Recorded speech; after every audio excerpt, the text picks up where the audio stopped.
Este vídeo integra a série Contextualizando Kardec. É uma série de pequenos vídeos que nós fizemos para tentar situar Kardec no seu momento histórico, de modo a facilitar a compreensão do conjunto da doutrina espírita dentro daquela visão que Kardec trouxe para nós no século XIX.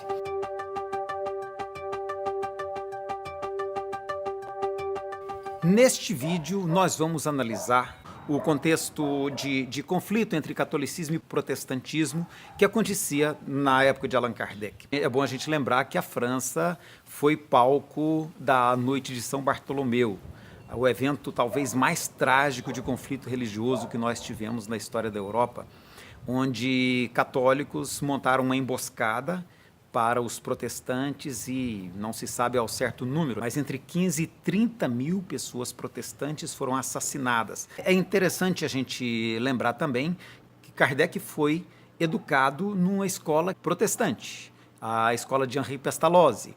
Então isso, de certo modo, cria um contraponto à educação familiar católica que Kardec recebeu dos seus pais, em especial da sua mãe. Ele mesmo diz em textos que foram publicados em obras póstumas que ele acalentou durante muito tempo o sonho de encontrar um pensamento que possibilitasse uma unidade religiosa. Então isso fazia parte de um sonho de Kardec. E é importante perceber também que ele pega um período da história de muito conflito social.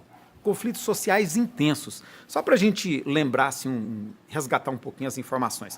Vamos voltar, por exemplo, 1789, 15 anos antes de Allan Kardec nascer, a Revolução Francesa, que nos anos que se seguiram foram anos de muito conflito, muito derramamento de sangue, na tentativa dos grupos de se colocarem à frente do poder. Até 1792, quando se elege Napoleão como primeiro cônsul. E aí, então, entra num período de relativa harmonia até o golpe que o próprio Napoleão dá em 1804. Se autoproclama imperador.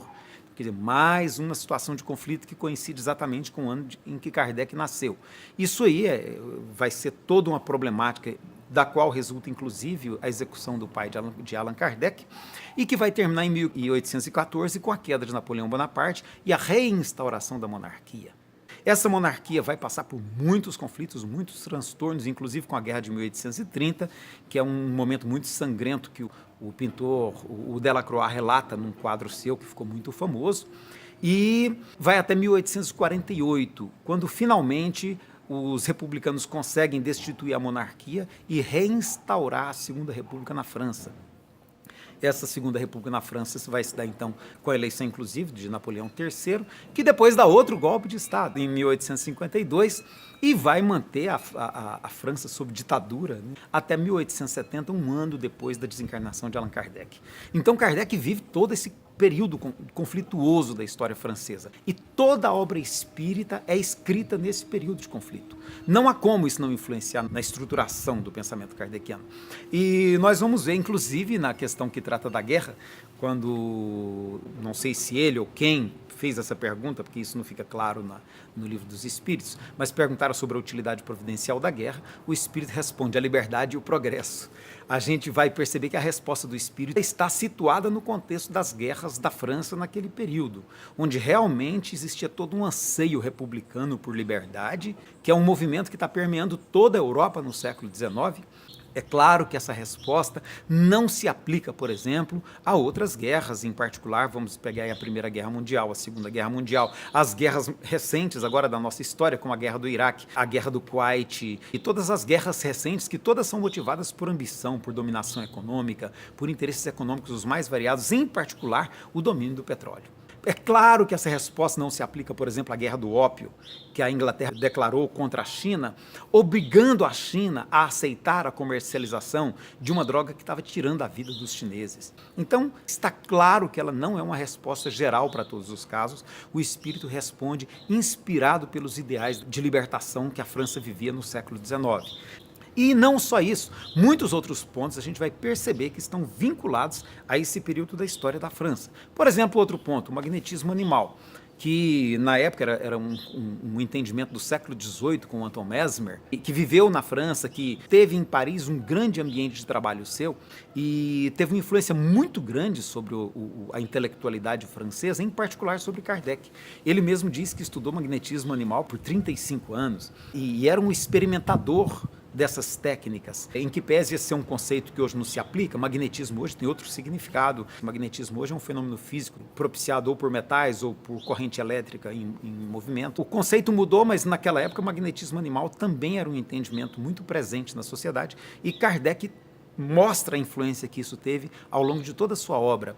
Aliás, ele chega a dizer, inclusive, que o magnetismo e o espiritismo, o magnetismo é entendido como essa capacidade de influência de uma mente sobre outra naquela época, né?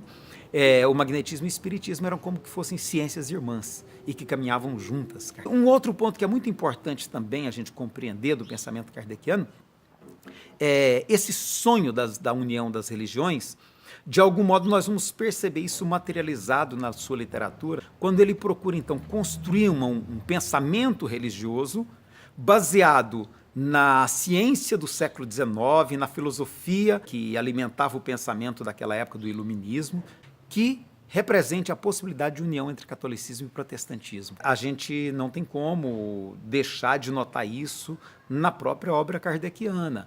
E é muito interessante que isso permeia, inclusive, a opinião dos espíritos com quem Kardec confabulou.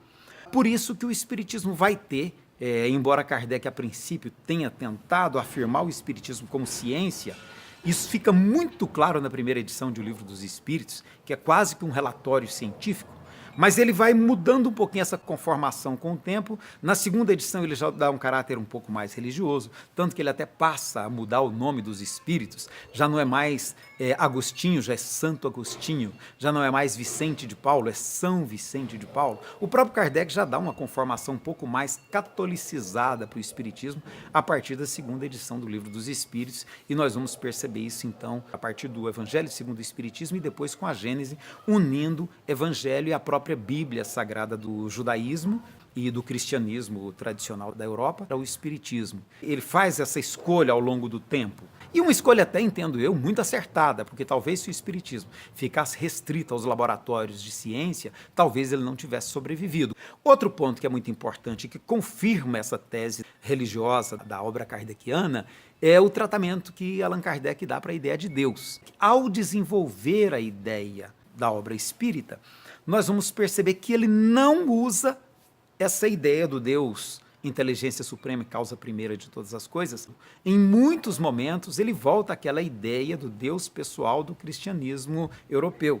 Talvez a hipótese que faça mais sentido é a de que ele queria estabelecer uma linguagem que fosse compreensível ao público da sua época. Por isso ele vai falar de um Deus que pune, de um Deus que castiga. Então a gente percebe isso principalmente no Evangelho segundo o Espiritismo, caracterizando, portanto, o Espiritismo como um pensamento efetivamente religioso. Embora muitas pessoas tentem negar, dizer que o Espiritismo é uma ciência, Kardec faz essa migração da abordagem científica para a abordagem religiosa, que isso era muito comum na época também, com muita tranquilidade. E é bom a gente perceber isso para a gente não ter dúvidas a respeito do Espiritismo como uma religião, como é hoje no Brasil, e da importância que isso tem até para a preservação do pensamento espírita, às vezes até com as limitações mesmo de uma religião muito catolicizada, em alguns pontos meio protestante, em outros meio New Age, dependendo dos grupos espíritas que se estruturaram. E hoje o espiritismo é um movimento religioso extremamente plural. E não fosse assim, talvez o espiritismo, enquanto ideia, não tivesse sobrevivido. Então, do meu ponto de vista, uma opinião pessoal, foi muito interessante que Kardec fizesse essa escolha e que essa escolha se consolidasse aqui no Brasil, tornando o espiritismo hoje um movimento importante em nível do nosso país. É a terceira maior religião do Brasil hoje e tem exportado o pensamento espírita para todos os recantos do mundo. Ok, muito obrigado. Se você achou que esse assunto pode ser interessante, dá um likezinho aí.